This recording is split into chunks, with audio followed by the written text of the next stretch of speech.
Well,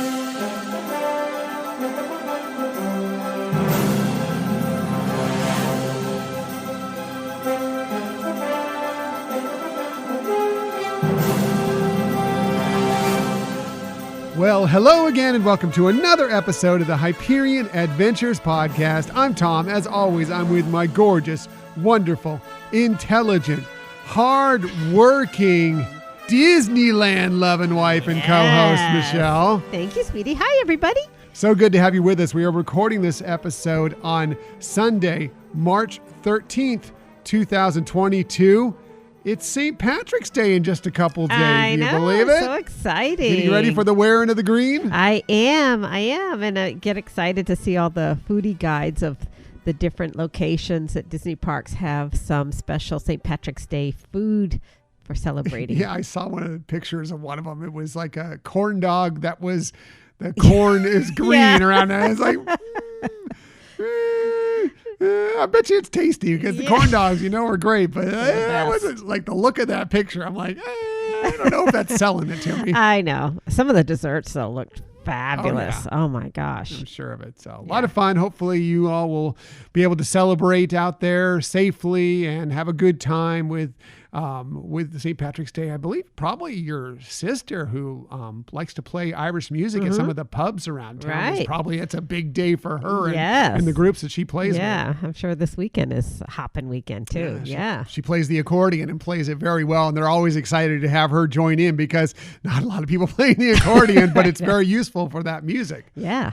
And my clinic is hosting a blood drive that day. Oh, very nice. Yeah, I had to pick a day, and I thought, why not associate it with a holiday? Just to get it out there, just in case we have some San Diego listeners that want to get involved, why don't you give them the information on that? Sure.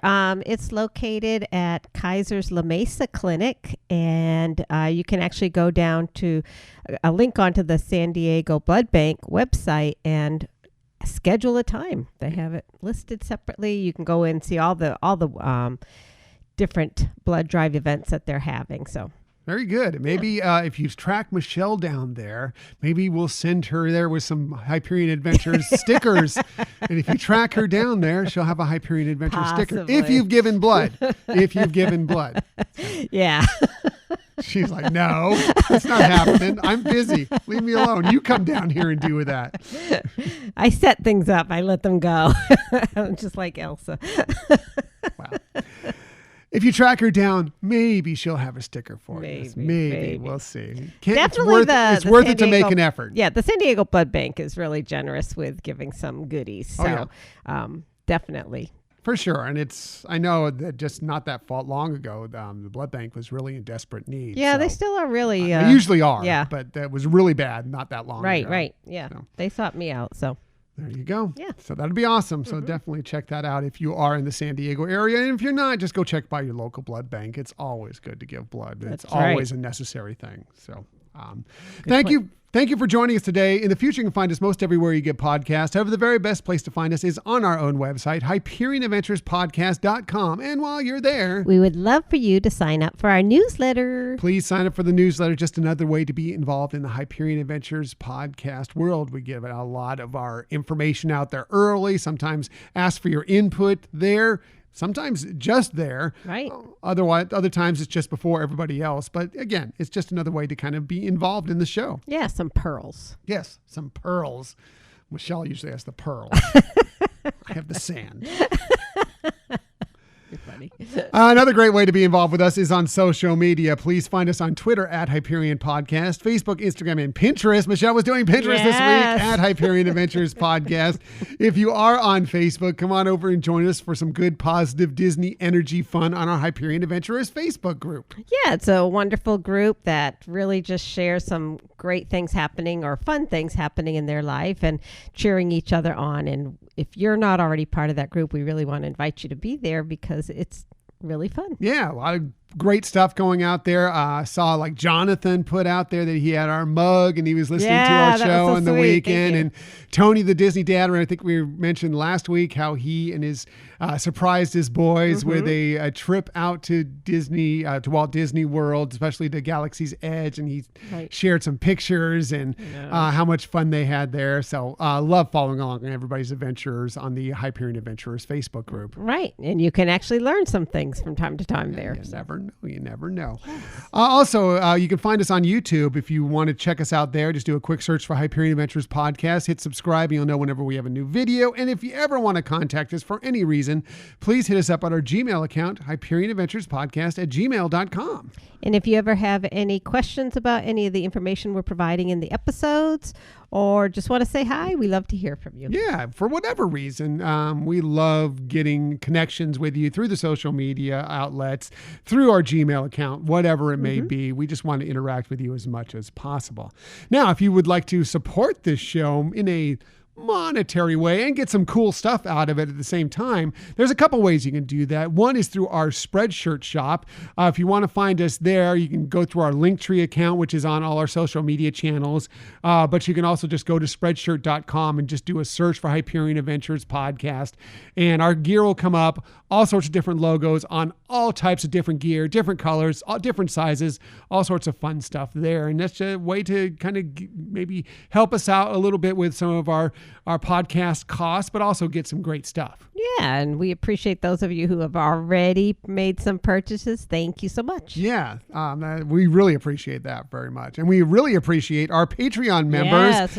That's another way to get some great swag and some other interesting stuff. And we're going to hear from some Patreon members in today's show. And if you want to come and join us for some fun there, just go to patreon.com/Hyperion Adventures Podcast and then just pick the tier that's good for you. They start for as low as $2 per month. And it's just another way to help us out to cut some of these costs that we have involved with this show. Exactly. And, well, as you already said, we do really appreciate those of you who have already become Patreons. And in addition to the swag, like in with today's episode, we will let you be a part of our show, whether you want to be a part by sending information in with certain topics that we're discussing or record some things.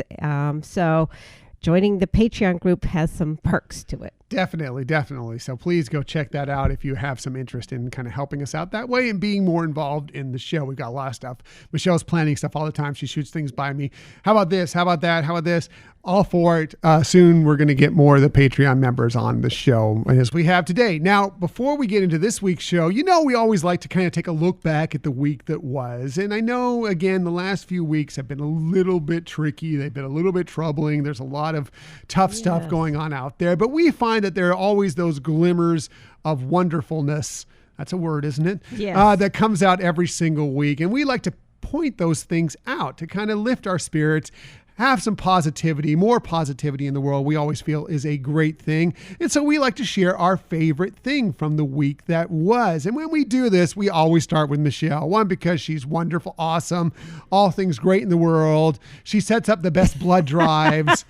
She has the best list. She definitely does the best research, and we know she has the best tips, but she also has the very best favorite thing from this week. So Michelle, what was your favorite thing from this week? Okay, so rather than just one specific thing, this week I just felt like there was some fun things related to Disney Plus that really made me happy and excited. I guess the more first one that came into mind was the trailer for the new Obi-Wan series. Yeah, Obi-Wan Kenobi trailer was crazy good, wasn't it? Oh my gosh, obviously it wasn't a new announcement, but finally getting to see it. Like, it's really happening.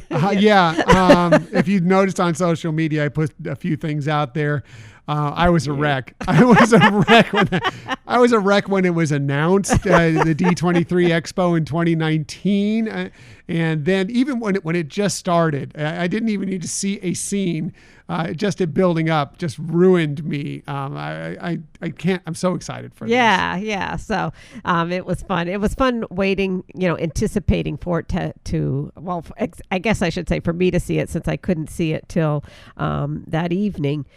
that it came out, that it dropped. So that was fun, just waiting for it. And then, of course, the new movie or the new film that's on Disney Plus, Turning Red.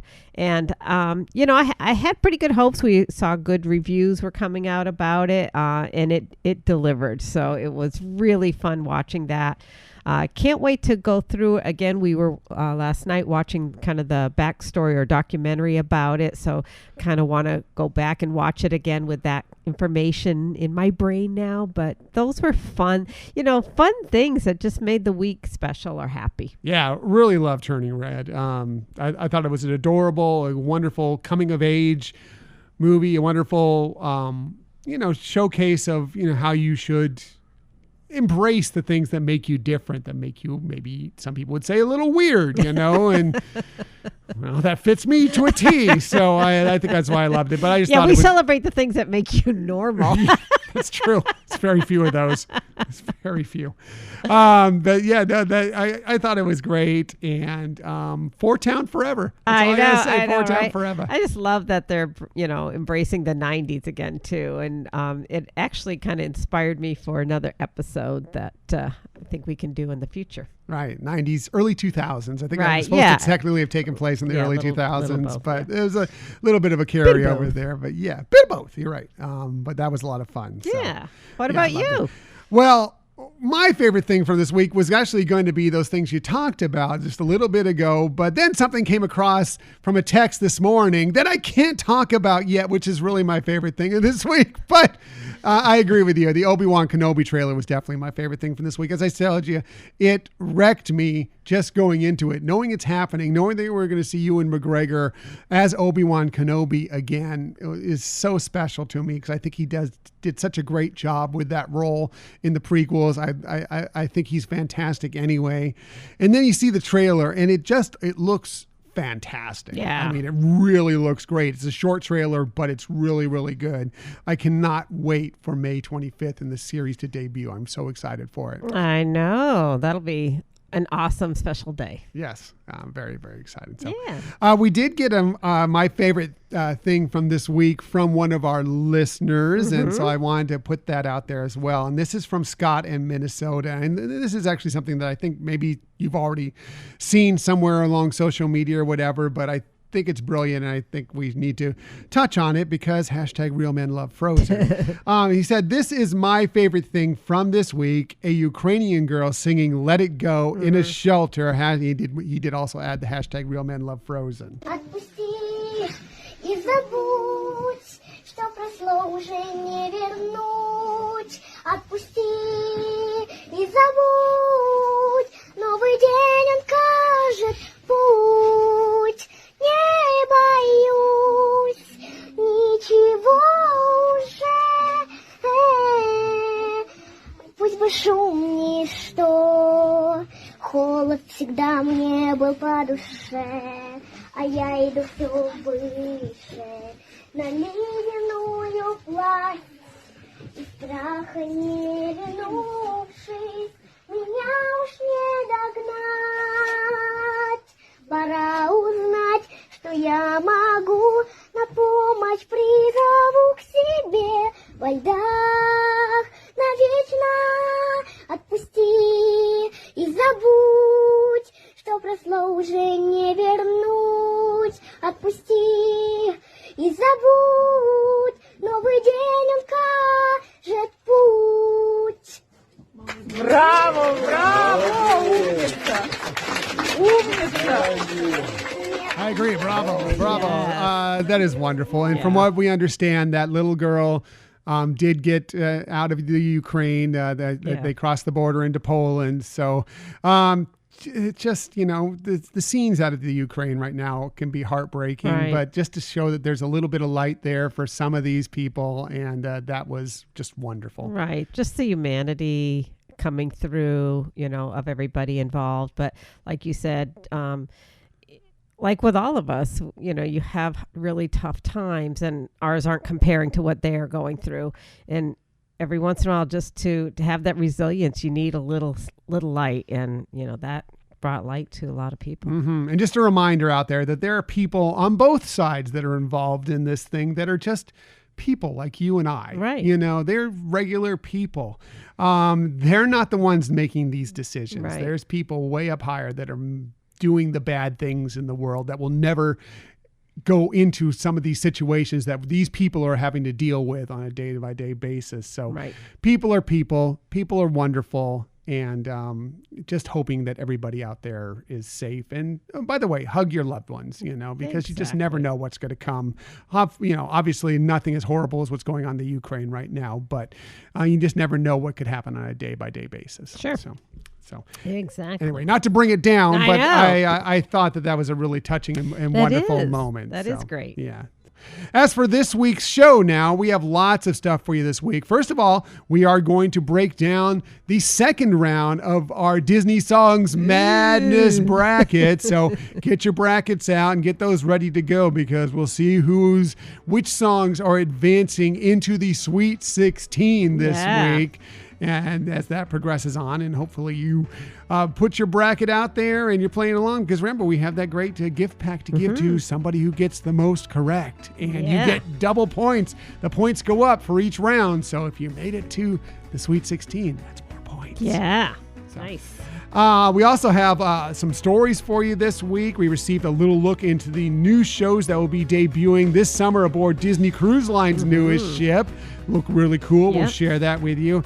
And if you've been waiting for your chance at the Ultimate Star Wars Fan Event, we have some really, really good news for you that you're going to want to hear. But enough about all that. Let's go ahead and get to our main topic of the week.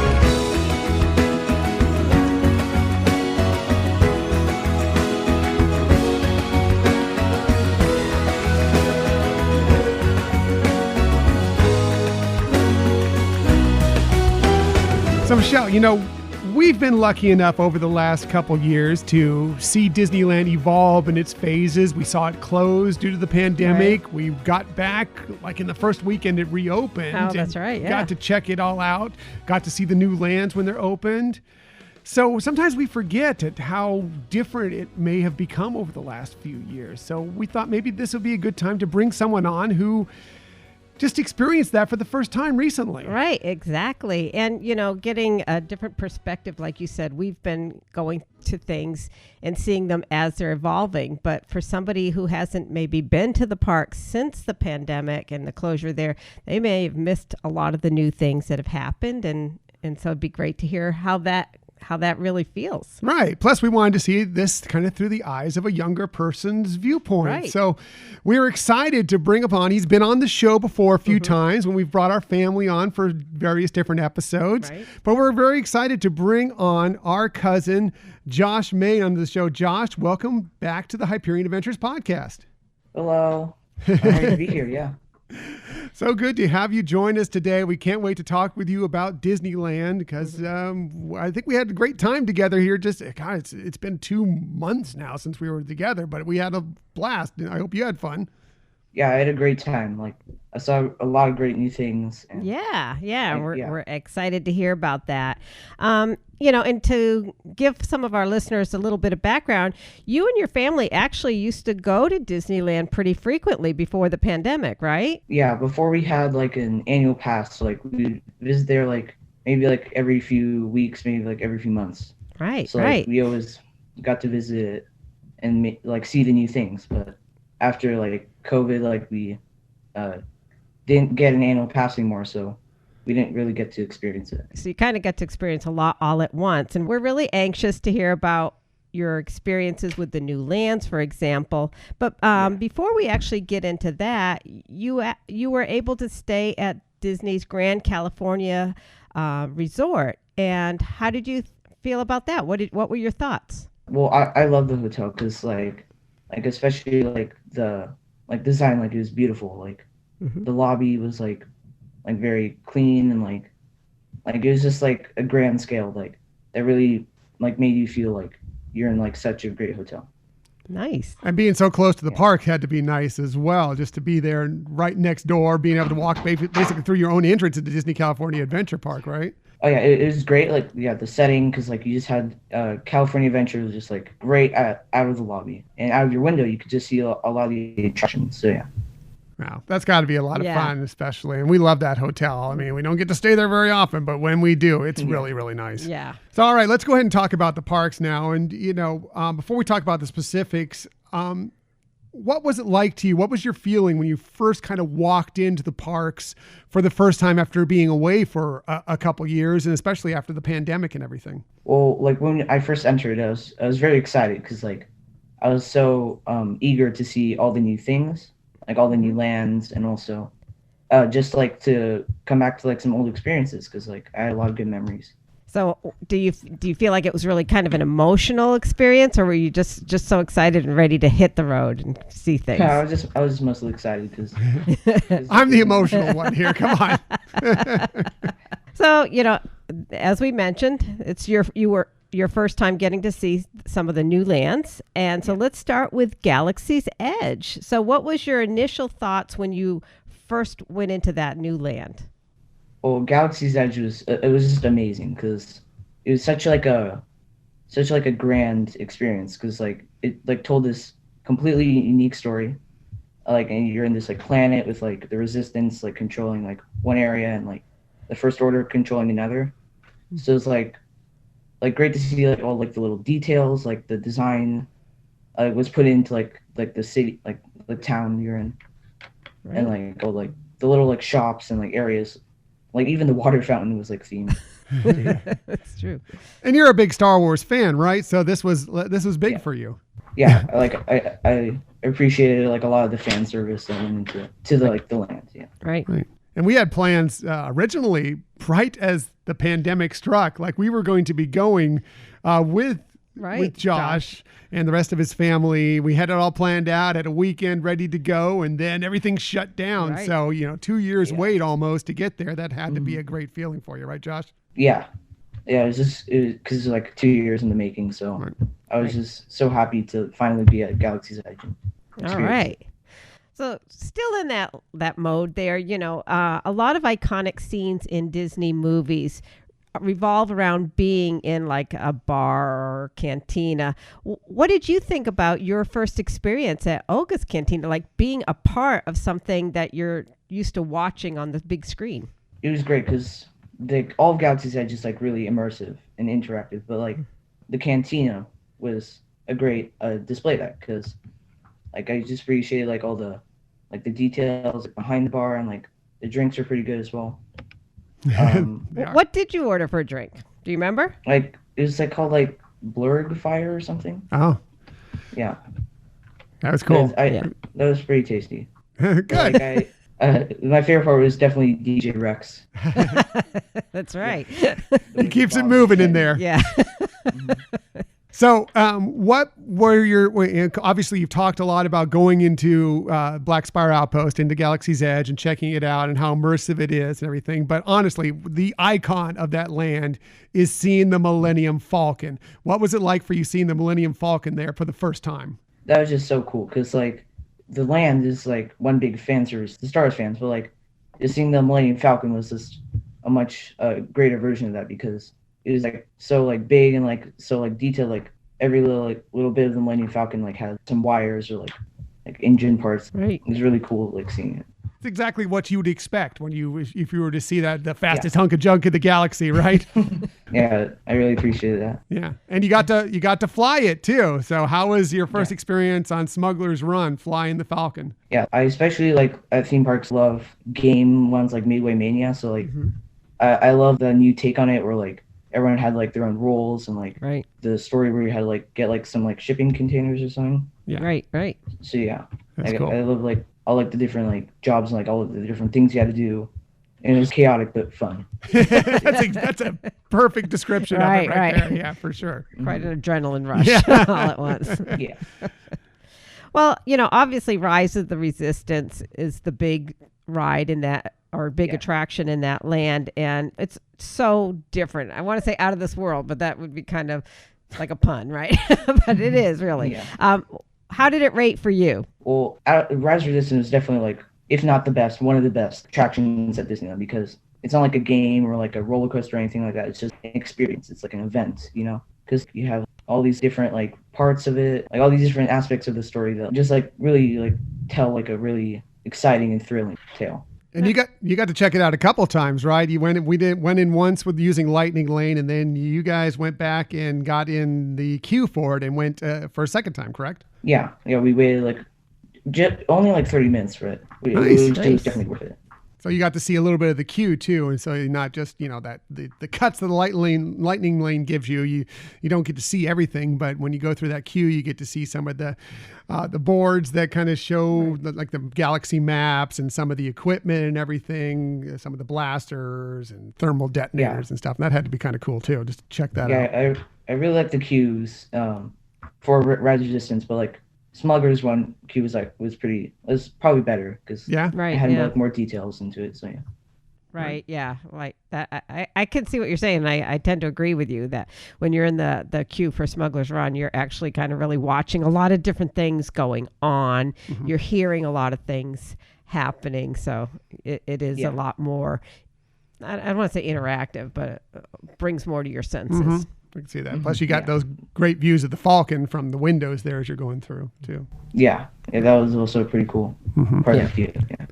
So, are there any other highlights of Galaxy's Edge that you can think of that were like really stood out to you while you were there? I really like the food there because like Disneyland food is already like better than like most amusement parks, but like at Galaxy's Edge that was like on another level because I just really like the Ronto wrap. That was really delicious, and the docking bay. Yeah. Was that was called? Mm-hmm. Yeah. That was also like really impressive that they made like really good food there. Do you remember what you got at Docking Bay 7? I got like a short rib thing. Oh yeah. Nice. Yeah. That's really good. Yeah, I've had that. Yeah. Yeah. That's one of my favorites. Right. For sure. Cool. Oh, okay. Awesome. All right, so let's go move the conversation over to Disney California Adventure Park, and that's where Avengers Campus is open. And so what was your initial impression of that new land? I really liked the Avengers Campus because like it wasn't like Star Wars Land where it's like you're in this different like planet, but like I really like the futuristic style to it, but also like blending it with kind of like I guess it was like just like a Marvel setting because like you have these buildings that like look like they're in like a Spider-Man movie, but then you also have like Doctor Strange like ruins or something, right? And you also have like a Mission Breakout that was just over there. Oh yeah, right, yeah. Now it kind of blends in a little bit better than it used to. It kind of stuck out before, but now it kind of blends into that land a little better, right? Yeah, it's more cohesive with the Marvel theme. So yeah. Were there any characters that you saw that you were like, wow, that's really cool to see? Because I know that's one of my favorite things about Avengers Campus is there are so many Marvel characters that make appearances out. Yeah, we saw like some of the Wakandan soldiers, so like that was pretty cool. Like seeing like they just had like a show going on pretty often. Yeah, so like seeing them perform, and then also like the Spider-Man show where like some like launch themselves into the air. Spider-Man. That was also really cool. Yeah. Yeah, it's pretty impressive, huh? Mm-hmm. All right. Anything else that you can think of that stood out for you about Avengers Campus?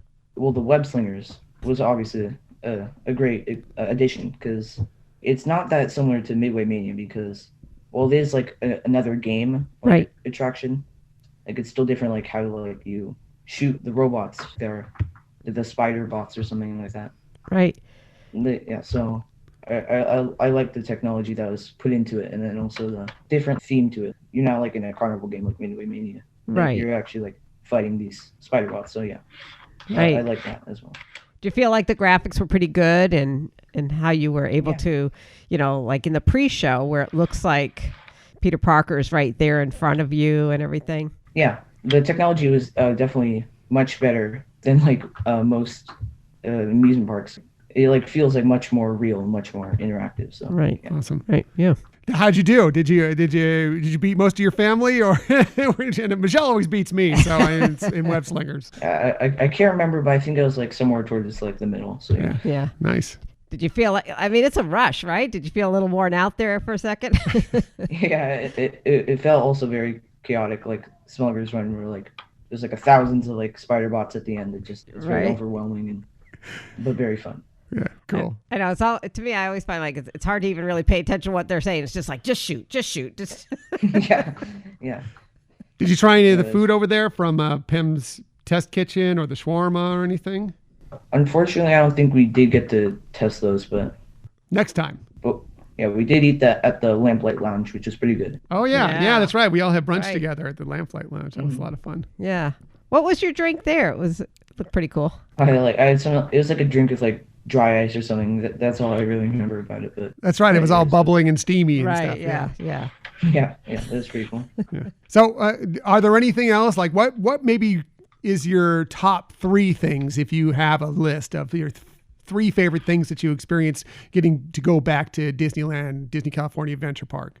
Oh, I'd say the number 1 would be Rise of Resistance. Number 2 would be, I guess, the Web Slingers, maybe. Mm-hmm. And then number 3 would be probably just like the Star Wars like food and like Right. yeah, Cool. the food. So Is there anything that you either miss that you would like to do the next time you go, or that you, when you actually get a chance to go back again, that you just cannot wait to experience for a second time? yeah, I think when we go back to California Adventure, we should definitely try the food at Avengers Campus, because that seems like it's an interesting concept, like the enlarged and like the shrunken food. Right. It seems like a fun idea. Yeah, it's pretty tasty too. I mean, it's Yeah. fun. You know, Right. the presentation of it's fun. But I have to say, we've enjoyed the food that we've Right. gotten from Pim's test kitchen. That's also appeal. So yeah. Now, if I recall correctly, you all watched the fireworks from Galaxy's Edge area, right, in the evening? Yeah, like we were just coming back from Rise of Resistance, and like we look up from like the marketplace, and like we just see overhead there's just like fireworks, and we're like, oh, this is fun. Yeah. It's cool to see them over the spires there. It's one of my favorite spots to check out the fireworks for sure. Yeah, that was really nice to see it like in Galaxy's Edge. So, we always have on our podcast where we try to give tips or ideas for people to enjoy their experience with Disney. Was there anything that, now that you've gone back and seen it, and now that you've seen the new lands, anything that you would recommend to people in terms of how to approach going to there, or something to do while you're there? I'd say like if you're going to like Galaxy's Edge, Rise of Resistance, like the lines may seem intimidating, but like it's definitely worth it. Like you should definitely try Rise of Resistance. It's an amazing experience. So, Right. because like the line was to the station, so not to the entrance. Right. And we went on at night, and like it said 90 minutes. So we were ready to commit, but then it only ended up being like 30 minutes. Sweet. Yeah. So, Almost yeah, wanted to go another time, Yeah. right? yeah. Well, very cool. Any other last minute things that you want to bring up about Disneyland? Because we sure had a great time with you, that's for sure. Yeah. Oh, I'd say one new thing that it was like a nice addition was in Adventureland, like they added like a new cafe. That was pretty cool, like seeing that they're expanding upon like their menu options like in Adventureland. I mean, the Tropical Hideaway where we got the Dole Whips and stuff. Yeah. Yeah. That was pretty cool. Yeah. All right. Well, thank you so much, Josh, for you're taking time today in your weekend to share your experiences and your adventures here. I know Thank you that very people much. are very interested in this kind of thing, and we certainly appreciate that you took the time to come on and talk about it. Yeah. Thank you guys.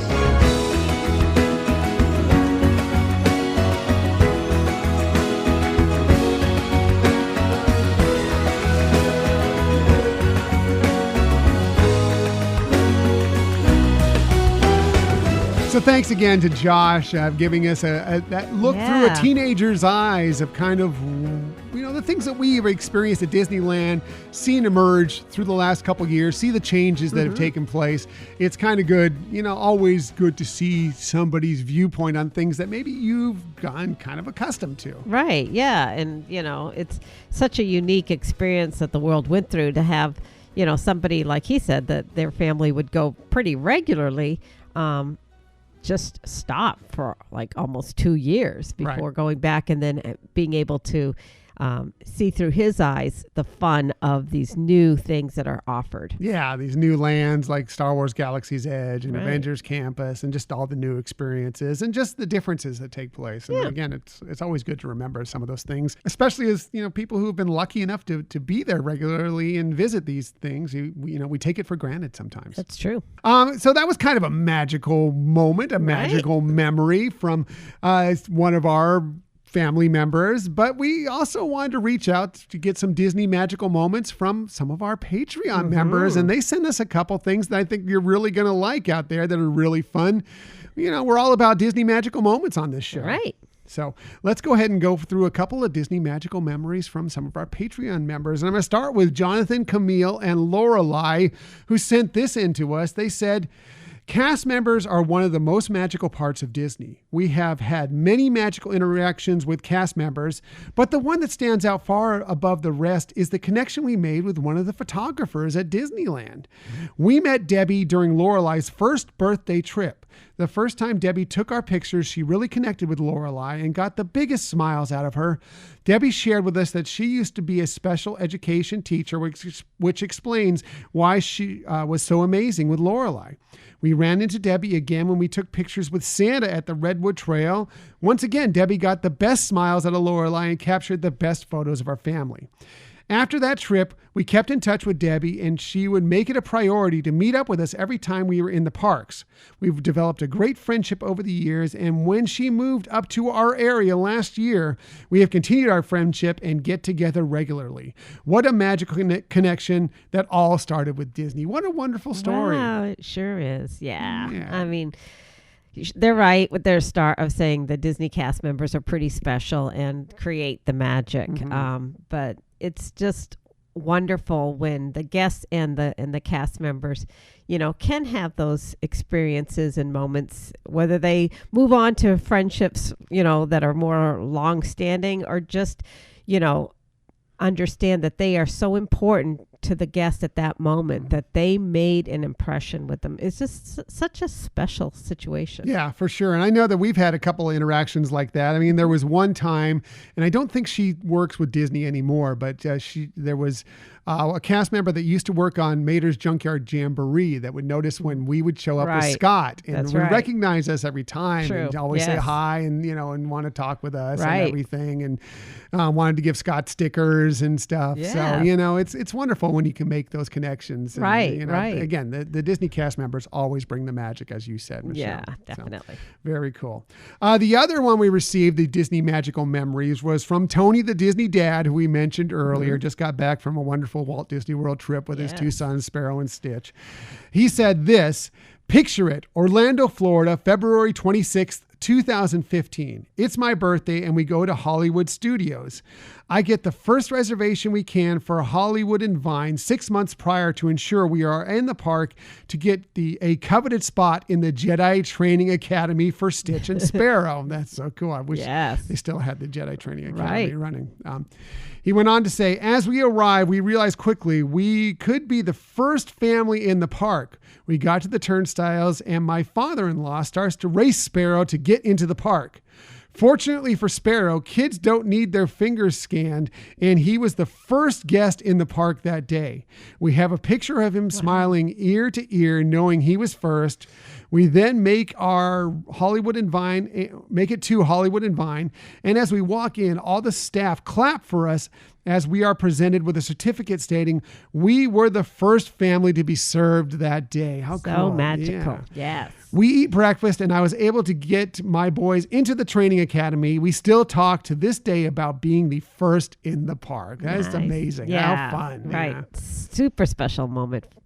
Love it. Love it. Yeah, so that's great. So thanks, guys. Yeah. Thanks for the magical Disney memories. And if any of you want to send us magical Disney memories you've had, just hit us up through the Gmail account, on social media, whatever, and we will share them on the show in the future. Right. But yeah, thanks for sharing those special moments for all of us to hear and for being Patreons. Yes, very much. Really appreciate that significantly, believe me. Now, before we get to the Disney stories of the week, we have to go through the next round of our Hyperion Adventures podcast Disney Songs Madness bracket. So let's go ahead and get into this and see who advances to the Sweet 16. I'm going to start in the classic category, all the way on the top left, if you have your brackets out, in the animated films portion of that. And our first battle was between the 1 seed and the 5th seed. That was When You Wish Upon a Star, the 1 seed, versus Hakuna Matata, the 5th seed. Michelle, who did you have advancing, if you had anybody who made it through the first round to this part? I did. I had When You Wish Upon a Star is moving on. And that's who I had as well. And that is who has advanced to the Sweet 16. The 1 seed, When You Wish Upon a Star, has moved on. And they will square off against the winner between Be Our Guest, who is the 3rd seed, and A Dream Is a Wish Your Heart Makes, which is the 2 seed. Michelle, who do you have in that one? Again, if you had one of those advance through. I did have A Dream on there, but I didn't have that one moving through. I actually had a different song that it went up against move through. So I didn't score any points on that one. You had Bare Necessities going I through? did have Just Bare take a guess there? Necessities, Yes. The winner of that, and this was my selection as well, was Be Our Guest. Did make it through. So Be Our Guest will be going up against When You Wish Upon a Star in the next round in the Sweet 16. Oh, 2 great songs. 2 great songs. That's going to be a tough battle right there for sure. Yeah. Theirs are getting tougher as Right. they move along. No question about that. Moving on to the live action films portion, we have the 1 seed, Stay Awake from Mary Poppins, the lullaby. The anti-lullaby, lullaby, yes, the reverse lullaby. Going up against the 4 seed, Rainbow Connection, of course, from the Muppet movie. Michelle, did you have one of those go through? Yeah, actually, I had both of those in that bracket, and I had Stay Awake going through. And I had Rainbow Connection. Ooh. And unfortunately for you, Rainbow Connection has made it through to the next round. The 4 seed upsets the 1st seed and moves on to the next round. Wow. Yes. And that will square off against the winner of the 3 seed versus the 2 seed. Jolly Holiday is the 2 seed, another Mary Poppins, versus another Mary Poppins song, Supercalifragilisticexpialidocious. Michelle, did you have one of those advance into the Sweet 16? Actually, no. I did have Jolly Holiday in this bracket, in this category for this round, but I didn't have that one as moving on. So I had Age of Not Believing. Oh, gotcha. Which, by the way, that's from Bedknobs and Broomsticks, whose 50th anniversary is this year. Yes, they're actually having a D23 screening event at the Walt Disney Studios. Right, if you're April. a D23 member, gold member, and would like to go see that film. And when they do those, one you're on the Walt Disney Studios, which is in Burbank, which is amazing. Right. If you've never done it, do it. Also, they usually have somebody there to kind of talk about the film. So I would highly recommend you booking that when that comes available. Right, yeah. The tickets go on sale this week. I think it's the 15th. Yeah, the tickets on Tuesday, if you're interested in that Right. experience. And they're having 2 different showings on the day in April that's being offered. So you can do an earlier morning one or an afternoon. Right. They think they've done that. They started doing that. Well, they didn't have any events for a while. Right. Wonder why. But before the pandemic, they were starting to do that because they were just so popular and they were selling out so quickly that they opened up a second showing. Right, So, right. definitely. Yeah. Just to get on the Walt Disney Studios lot alone is worth it. But then when you throw in seeing this movie, possibly some discussion of it from guests, Right. and they usually have like some pins that go. Yeah, I they'll think give they you have a and commemorative some other pin things. that they've already announced. Definitely go check that out. But we digress. I know. I'm just plugging Bedknobs and Broomsticks here. Check it out. It's 50th It's their anniversary. anniversary, Definitely go yes. check it out for no other reason than that. But the song that did move on was from Mary Poppins, and that is Supercalifragilisticexpialidocious, which will go up against the Rainbow Connection coming up in the Sweet 16. What a battle there. Yeah. So now we move on to the fun songs category, starting with the animated films here. And the first battle that went on was between A Whole New World, the 8th seed that advanced. That's right. They upset We Don't Talk About Bruno. Right. Versus Friend Like Me, the 4th seed out of Aladdin. Michelle, did you have one of those songs advancing? No, I actually had neither of those songs. No, I had We Don't Talk About Bruno originally, and Go the Distance from Hercules. So neither of those made it in to this level. So no, Yeah. No points. We don't talk about Bruno advancing as well, but I had it going up against Friend Like Me, and I did have Friend Like Me winning that battle from Aladdin, and that is exactly who is advanced. All right. Friend Like Me makes it into the Sweet 16. And they will square off against one of these two songs, either Eye to Eye from a Goofy movie, the 2 seed, or You're Welcome, the number 6 seed from, of course, Moana. Michelle, did you have one of those songs advancing? I did. I actually had Eye to Eye from a Goofy movie advancing. Moving on into the Sweet 16, that's Yes. what you had? That is what I had as well, but it's not what Yeah, I everybody didn't else think it would picked. be. No, You're Welcome, the 6 seed, upsets the 2 seed of Eye to Eye and moves on. The 6 seed, You're Welcome, will square off against A Whole New World, the 8 seed. So that's kind of like the underdog, the dark horse category there. The 6 seed and the 8 seed move on into the Sweet 16. Moving on to the live action films. In the first matchup, it is the number 1 seed, Step in Time, versus the number 4 seed, Life is a Happy Song from, of course, The Muppets. So, Michelle, do you have one of those songs advancing for you? I do. I actually had both of those songs in that particular part of the bracket, but the one that I had moving on from there is Step in Time from Mary Poppins. I had Step in Time as well, and Step in Time does move on, although it was a narrow victory, but Step in Time, the 1 seed, does move on to the Sweet 16. And we'll square off against the winner of the battle between the 2 seed, Happy Little Working Song from Enchanted, versus the 6 seed, Rotten to the Core from the Descendants franchise. Michelle, did you have one of those songs advancing? I did. I had Happy Little Working Song advancing.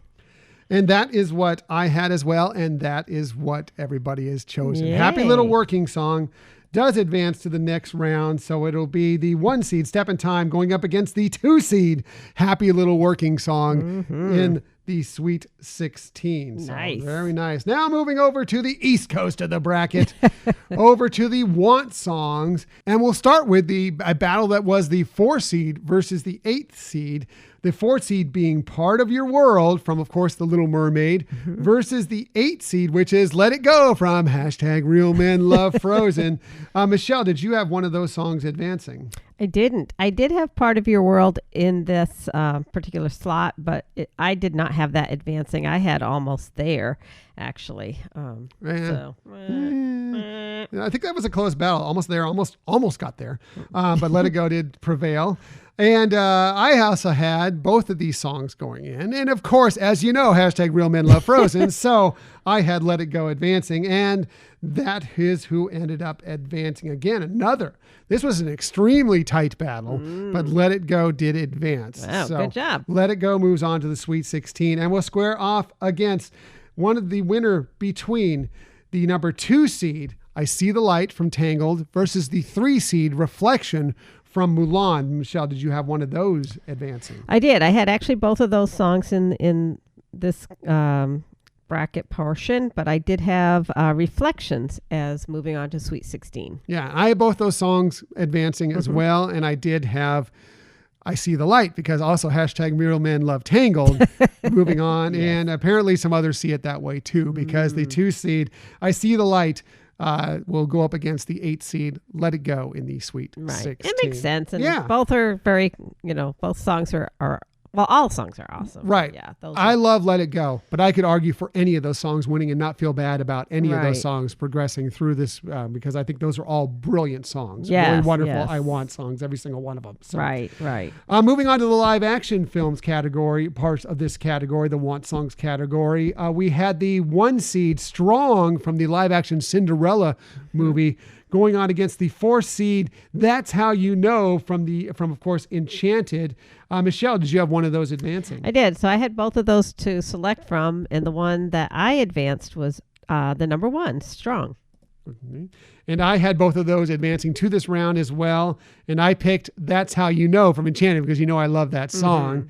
And it was Strong that advanced. I was a little surprised by this. I Even know. though they I had am the 1 too. seed, I thought too. That's How You Know was going to make it through. And it was a tight battle, but Strong does advance into the Sweet 16. Which is really good because I do, like we said at the beginning, it's a song that most people don't really remember from that movie, that film. But when you listen to it, it's also, I mean, you could say that's how you know as well as a pure Disney song, but it's something special about that. Right. So yeah, it's great. Go back to our episode when we broke down the whole first round for you, and we have played a little snippet there. Or just go search it out on wherever you find your music. But just look for "Strong" from the live action Cinderella and take a listen to it. Yeah. It's great. It's great. I always think of fireworks when I hear that song. There you go. I know, right? Perfect. Okay. Moving on to the next portion of this bracket here, and it's the 2 seed versus the 3 seed. The 2 seed being Santa Fe from Newsies versus the 3 seed Man or Muppet, again from the Muppets. Michelle, did you have one of those songs advancing? I did. I had Man or Muppet advancing. Very good. Yeah. Very good. I had Santa Fe make it through to mine, but I did not have Man or Muppet, even though I love that song, make it through. I had The Climb because I've just recently fallen in love with The Climb. So I did not pick the winner that advanced. You said you picked which song, Man or Muppet, advancing, and you got it correct. Yes. Man or Muppet, the 3 seed, will face the number one seed, Strong, in the Sweet 16. So very good. Yes. Now we move on to the last category, and that is the Heart Songs category, starting with the animated films. In this round, it is the number 1 seed, Baby Mine, from Dumbo, of course, versus the number 4 seed, When She Loved Me, from Toy Story 2. Michelle, did you have one of those songs advancing? I sure did. I had the number 1 song, Baby Mine, advancing on to the Sweet 16. Yes, I have both those songs going up against one another, but I picked When She Loved Me. This kind of, I love both those songs, just kind of my preference. But everybody agreed with Michelle because Baby Mine does move on, and that will square off against the winner of the number 2 seed versus the number 3 seed. The 2 seed being Remember Me, the Miguel version from Coco, versus Dos Oruguitos from, of course, Encanto. Michelle, did you have those songs advancing by any chance? I did not, because I did have Remember Me in this section, but I had my other song that I had selected, Goodbye May Seem Forever, from The Fox and the Hound, moving on. So I'm not in the contention for that particular section of the bracket. And me neither, because while I did have Dos Oruguitas moving on, I had Out There move on just smidgen over Remember Me, because I love Out There, and I thought it was way underseated for Out There. Right. But everybody kind of went the other way. They went with Remember Me, the Miguel version, which is moving on. So that is the 2 seed again, another battle of the top 2 seeds. Right. Remember Me versus the number 1 seed, Baby Mine, in the Sweet 16. Both of those songs can bring tears to your eyes. For sure. Finally, finishing up with the live action films part of the category, we have the number 1 seed, Evermore, from the live action Beauty and the Beast, going up against the 5th seed, Speechless, from the live action Aladdin. Michelle, did you have either of those songs advancing? I did not. I had Evermore as a potential, but not moving on. My other one that I had gone up against it was How Does a Moment Last Forever? And that was actually, getting to there was tough, because I feel it and Speechless, on any given day, I would pick one over the other. And so I could have, on a different day doing this bracket, put Speechless out there. Right. So. And I did have my choice of either of those songs, because I did pick them. And the winner actually is the one that I picked, which is Speechless, the number 5 seed, as you mentioned. I love both those songs too. I like Speechless, I think, just a little bit more. And apparently the people who sent their brackets chose that as well. Finally, we wrap it all up with the 2 seed, Feed the Birds, from Mary Poppins, going up against the 6th seed, Where the Lost Things Go, from Mary Poppins Returns. Michelle, did you have one of those advancing? I sure did. I had actually both of those songs in this category here, and Feed the Birds is the one that I have moving on. Very good. Thanks. I did not have both those songs in this category. I did have Feed the Birds, but I had Fall on Me from, of course, the Nutcracker and the Four Realms. Right. I can see why that one didn't advance, because most people don't know that song, even though it's a gorgeous song. But it doesn't matter, because I picked Feed the Birds, and so did virtually everybody else. Feed the Birds does go on to face Speechless in the Sweet 16 of our Hyperion Adventures Disney Songs bracket. So that is the entire Sweet 16. Next week, we will tell you who will advance to the Elite Eight. Yeah. That's exciting stuff. So hope you're having a lot of fun following along with us on that. Yeah. Can't wait to continue on to see who's going to be the winner. Right. So much fun. So that's it for our Hyperion Adventures podcast Disney Songs Madness bracket review. That means it's time for the Disney stories of the week. And I do have a couple for you this week. I'm going to start with, we received a little look into the new shows that will be debuting this summer aboard Disney Cruise Line's newest ship. They look really, really cool. This from the Disney Parks blog. They said, a few months ago, we announced a dazzling lineup of new entertainment coming to the Disney Wish this summer, including Disney The Little Mermaid, an original take on the renowned Walt Disney Animation Studios film.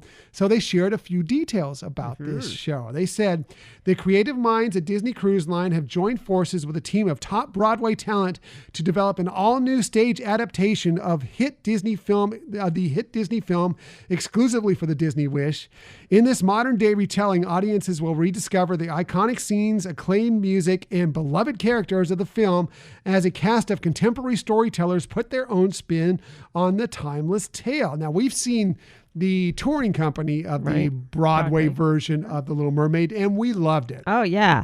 It was one of those, I'm sorry to say that I didn't have a lot of, maybe as much excitement going to that, thinking, I love the classic animation, and I don't know if this is going to really translate well, and ended up being so blown away by how much I adored it. And so now, and knowing that we're going to be seeing it on the Wish, it's just really exciting. And I'm looking forward to the new things that they're doing it for the adaptation on the cruise ship. Right. So let's go through a few of those. They said Disney The Little Mermaid will feature innovative theatrical design, dazzling special effects, artistic choreography, and a reimagined script and score that will surprise and delight guests of all ages, including these wow-worthy scenes, starting with Under the Sea, which will be the show's biggest production number, complete with incredible vocals, show-stopping choreography, and plenty of special effects. Here, the show's cutting-edge puppetry will be on the greatest display as countless sea creatures and fantastical characters like Sebastian and Flounder gather on stage to sing and dance and celebrate. Yeah, I'm really looking forward to that. Disney puppetry is mesmerizing. It's so advanced and so magical. And we've seen that on their other cruise ships, on how they use puppetry and some things. We've seen it at the parks, and it's always just like, wow, it's so hard to believe that's a puppet. They really capture movement so perfectly in those puppets, and you can really believe in that character. Right. And a lot of times the actor is just there right behind them actually doing the puppetry, which, by the way, is amazing that you can be an actor, pull off these lines, sing these songs, and do these amazing puppetry at the same time. What a skill that is. But then you forget, like you just focus on the puppet because it's so well done. It's amazing how they're able to pull that off. Moving on through the story, they say throughout the show, playful scenic designs and state-of-the-art video projections will transform the Walt Disney Theater into a 360-degree undersea environment. During Kiss the Girl, Sebastian will lead a chorus of sea life in a refreshed rendition of the melody as the audience is visually transported into the scene.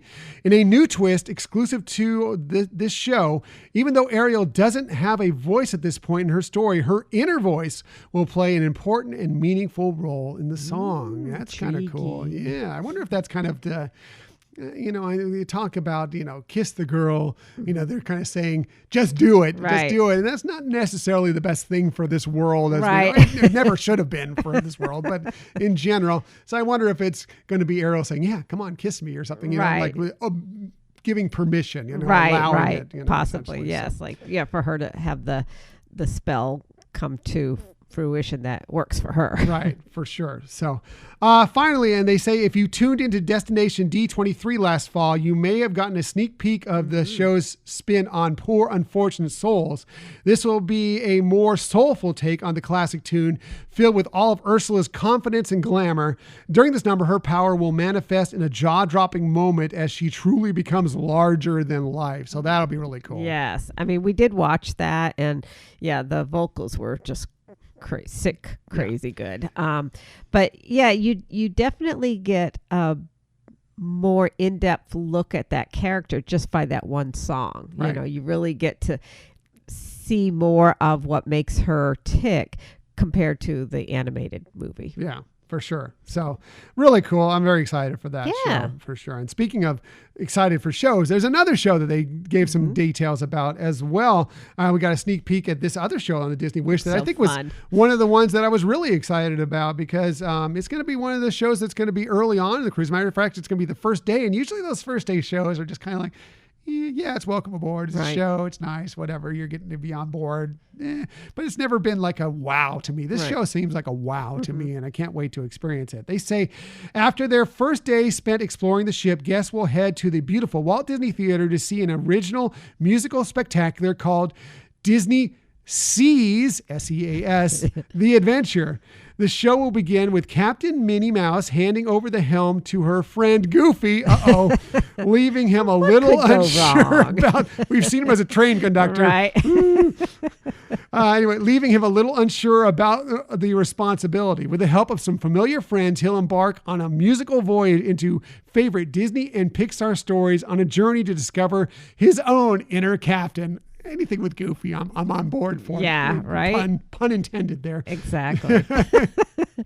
Well, I do love how throughout the theming of this ship and its entertainment, they're using the word seas, S-E-A-S, and seas, S-E-I-Z-E. I hope I spelled that right. I'm not a spelling person or spelling beast.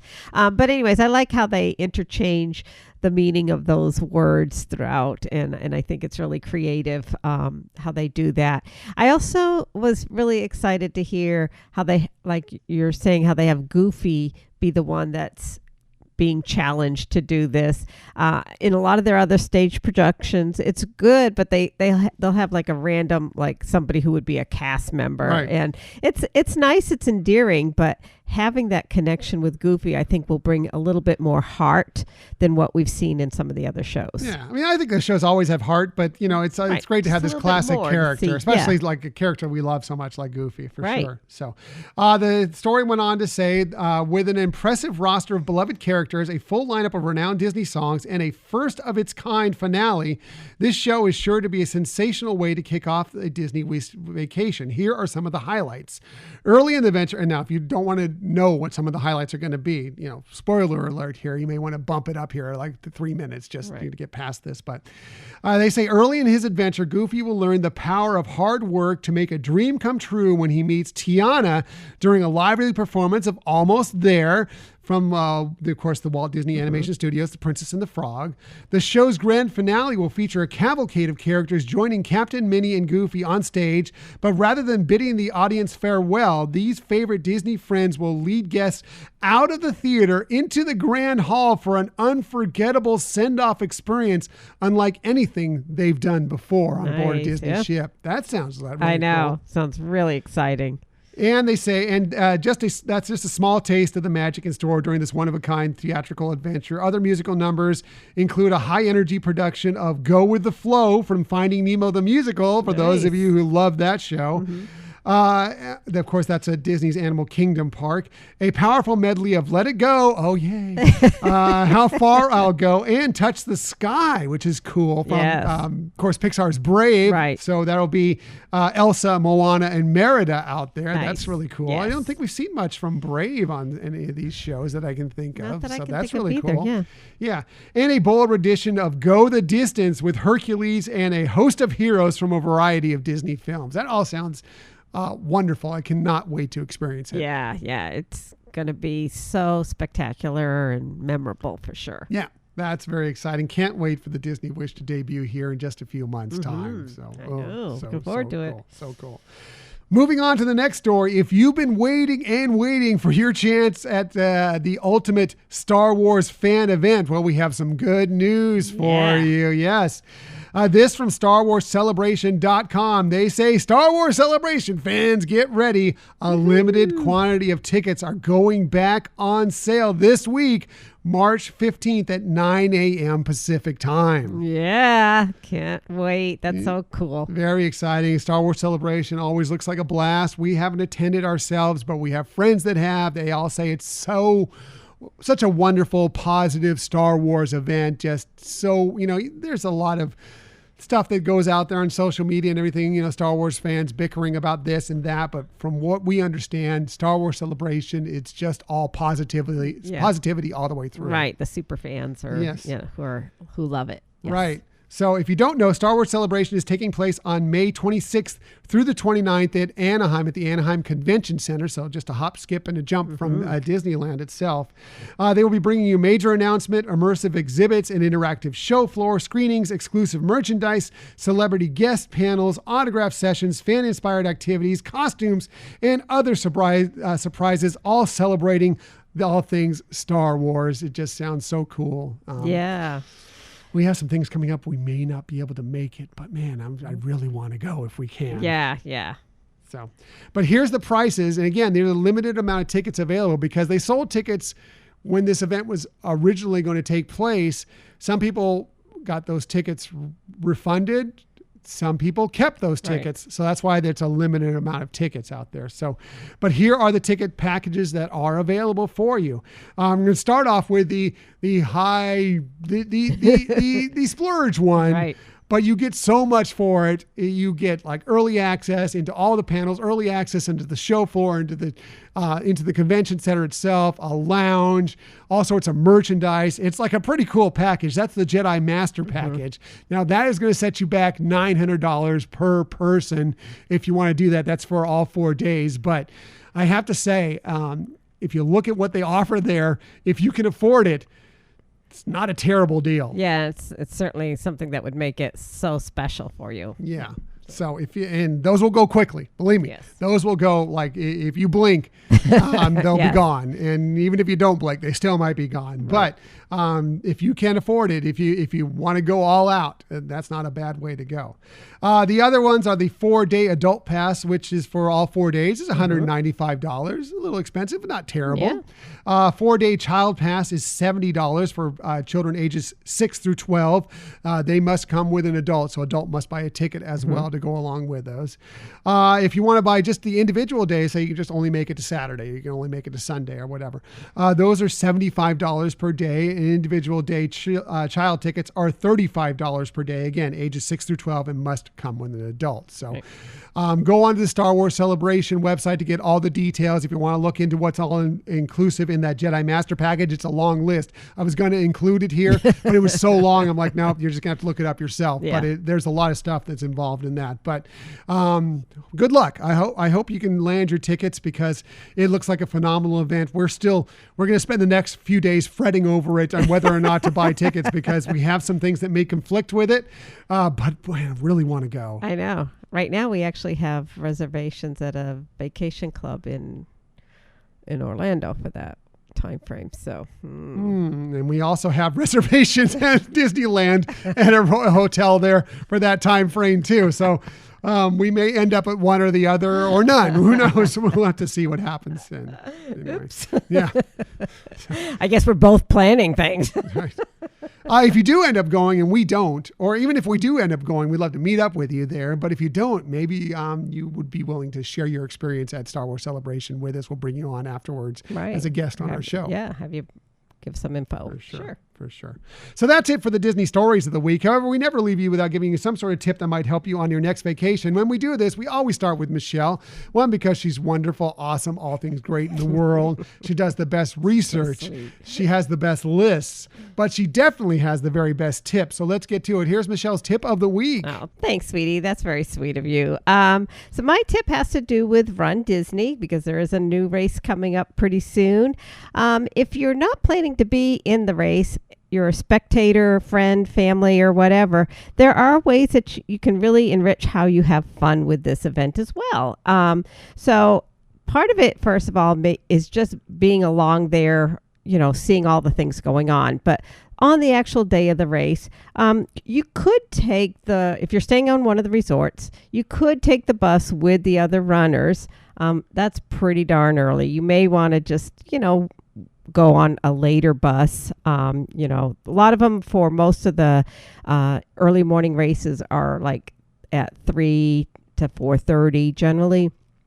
So you might want to do more of the 4 or 4:30 buses. But anyways, you can be there to meet up at the finish line. You can also follow the progress of the person that's running through the run tracker for the 10K and above races. They don't do it for the 5Ks. And so that's one way that you can kind of see where they're at in the race. And you'll also be alerted then to know when they're about to reach the finish line. And this can be set up with the digital event guide on the spectator section of the Run Disney site. So you can check out the Run Disney site for a little bit more information about transportation, but really you'll look at the lobby of the resort that you're staying at for the board that lists the times the buses are going to be coming there. Now, as of this morning, which is March 13th, they didn't have the details listed yet on the Run Disney website for either the transportation or the digital event guide for the Springtime Surprise Weekend, but you can expect that that's going to be coming up pretty soon. But anyways, just a way to have fun with Run Disney, even if you're not going to be in the race. Right. Perfect. That's Michelle's tip. Always the best tip for sure. That's a great choice. Another great place that even if whether you have somebody who's running in the race or not, if you just want to go out there and just cheer on the runners for a little bit and then maybe go grab a little breakfast or whatever, especially for the 10K and the half marathons and definitely the marathon when it comes, they almost always run through the boardwalk area in between Disney's Hollywood Studios and Epcot. Right. Almost always those routes lead through there. That's a great place just to step out and go and wish runners on, whether you again, if you have someone in the race or whether it's just you just want to be out there and cheer some on. And then obviously there's great places right there on the boardwalk to grab a little breakfast or a cup of coffee or whatever you want. So yeah, and it's fun how some people really make such great creative signs to encourage the runners. Even you're as a runner, you love those signs even if they're not meant specifically for you, because generally speaking, the people do make the signs pretty generically encouraging everybody. Yes, and I think you would agree with me as people who have run in these races and some of the longer races. It really does mean something to the racers when you get that sort of encouragement from the side as you go through at various different spots. And it's invigorating in many times that when you hear the cheers, when people pinpoint maybe your costume or when you see those signs or whatever it is, it really does help you get through what can be, it's fun, but it is an endurance thing. And you could be sapped of energy at times. Sometimes it does help you make your way through it. Yeah, I don't think there's ever been a race where at least once during it that there wasn't a sign that really did pick me up when, at a time that I needed it.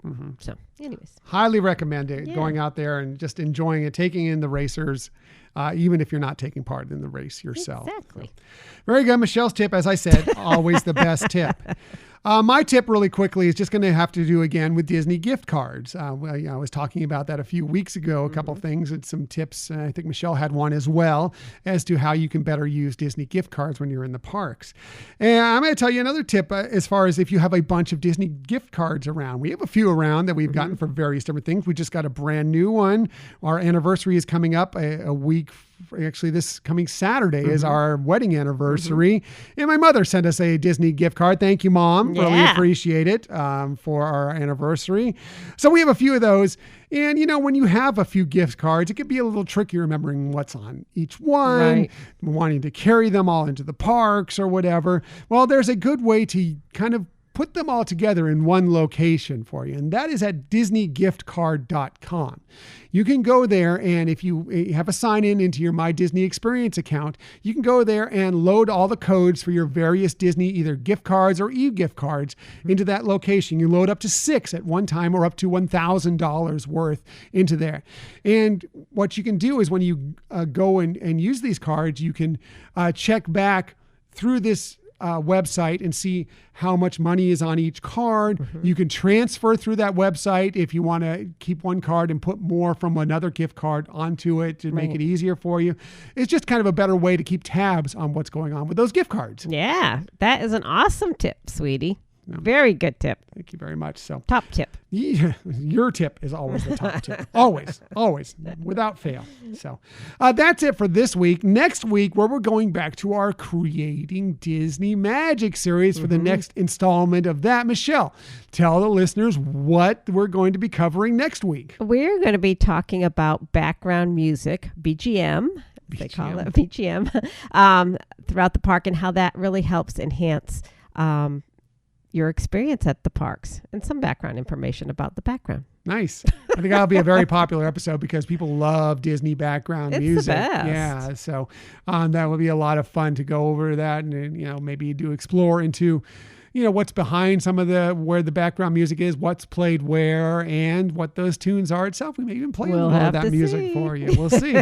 We'll see what Michelle comes up with, but her research is always the best research. So also, of course, we will go through the Hyperion Adventures Disney Songs Madness bracket and tell you who is advancing into the Elite Eight next week. So be prepared for that. But we appreciate that you joined us today. In the future, you can find us most everywhere you get podcasts. However, the very best place to find us is on our own website, HyperionAdventurespodcast.com. And while you're there, we would love you to sign up for the newsletter if you have not done so yet, and just know that the email address is not shared with anybody. That's right. We love you anyway, but we love you even more if you're signed up for the newsletter. So, just another way to be involved in the Hyperion Adventures podcast world. Another great way is on social media. We're on Twitter at Hyperion Podcast, Facebook, Instagram, and Pinterest at Hyperion Adventures Podcast. If you are on Facebook, come on over and join us for some good, positive Disney energy fun at our Hyperion Adventurers Facebook group. Yeah, and for those of you who have already joined, thank you. We love the interactions. Yep. Tell a friend. Every piece of interaction we get through that and through all these different locations is always wonderful for us. Also, we have a YouTube page. If you want to find us there, just do a quick search for Hyperion Adventures Podcast. Hit subscribe. You'll know whenever we have a new video. And if you ever want to contact us for any reason, please hit us up at our Gmail account, HyperionAdventurespodcast@gmail.com. And we also want to ask, if you haven't done so already, to do a review for us. It really helps things along. It gives us great feedback of how we're doing and how much you appreciate the show. And it also helps others find our show. Yeah, there's some sort of weird algorithm thing that helps people find the show and lets them know that this might be a show that they want to listen to. I don't understand it, but I really appreciate all your reviews, as I know Michelle does as well.